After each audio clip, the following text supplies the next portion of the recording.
ব্যবসাটা একেবারে শেষ করে দিল। বলতে বলতে ঘটকও চলে গেল।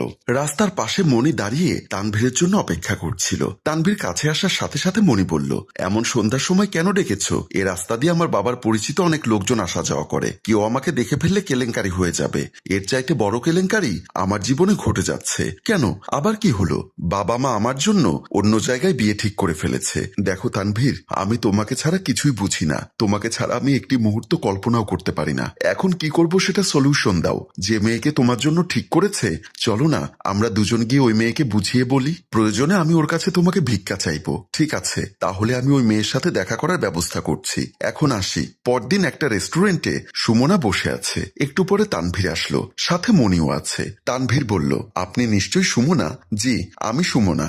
আপনি নিশ্চয়ই তানভীর। আর উনি মনি। মনিকে কিভাবে চিনেন? আপনার সাথে আমার বিয়ের কথা ঠিক হয়েছে, সো আপনার অতীত বর্তমান সব জানা কি আমার উচিত নয়? আপনি যেহেতু জানেন তানভীরের সাথে আমার সম্পর্ক রয়েছে, তাহলে তানভীরকে বিয়ে করতে রাজি হয়েছেন কেন? প্রেম এবং বিয়ে দুটো ভিন্ন বিষয়। পরিণত বয়সে একটা ছেলের সাথে একটা মেয়ের রিলেশন হতেই পারে, এটা যে বিয়ে পর্যন্ত করাবে তার কোনো গ্যারান্টি ওয়ারেন্টি নেই। আমার কাছে প্রেমটা হচ্ছে ক্ষণিকের, আর বিয়েটা হচ্ছে আজীবনের। তার মানে আপনি সব জেনে শুনে ওকে বিয়ে করবেন? আমি দুটি পরিবারের সিদ্ধান্তের বাইরে যেতে পারবো না, সুতরাং আপনারা আমাকে ক্ষমা করুন। বলেই সুমনা রেস্টুরেন্ট থেকে বের হয়ে গেল। মণি বলল, আমার মনে হয় না মেয়েটা তোমাকে ছাড় দিবে। চলো আমরা পালিয়ে গিয়ে বিয়ে করে ফেলি। পালিয়ে গিয়ে